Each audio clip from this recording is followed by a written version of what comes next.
My name is Kevin Gates, and I'm an artist. I make music.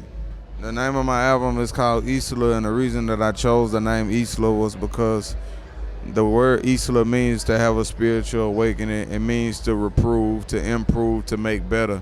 And those are the things that my daughter did for me when she came into my life. So that's why I chose to name my album Islah, being that it was my first album.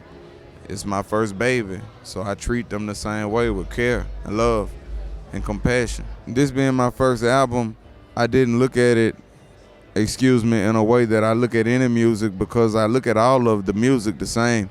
So when you ask what was different, there was nothing different. The process was the same. I just make the music. I never know what's gonna go on an album or what's gonna go on a mixtape, and I don't know what deems a project to be called a mixtape and an album, because most of my mixtapes were albums because they were done to all original tracks. So I never distinguish between the two.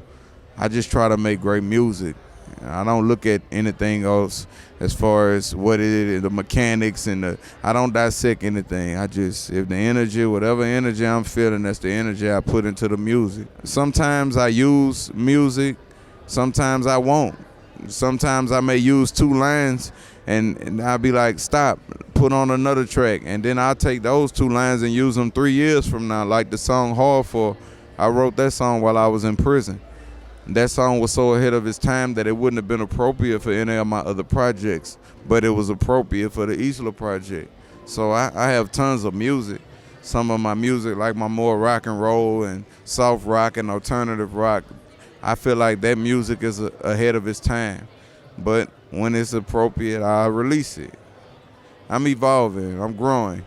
And I've evolved in a way faster than most of the people that listen at me. So I have to give them time to evolve. And as they evolve, I give it to them when I feel that it'll be received, in the appropriate manner. Why is my music so successful?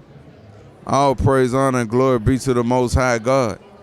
I'm not stupid, I'm intelligent, and I understand that this doesn't have to be happening, because there are other individuals with way greater music than me, and no one knows who they are. So I know why. I'm connected with a higher power, whatever higher power that may be for anyone. Positive energy, the infinite energy, whatever you want to call it. I'm connected. What it do, this Kevin Gates, and right now you're checking out GRAMMY Pro.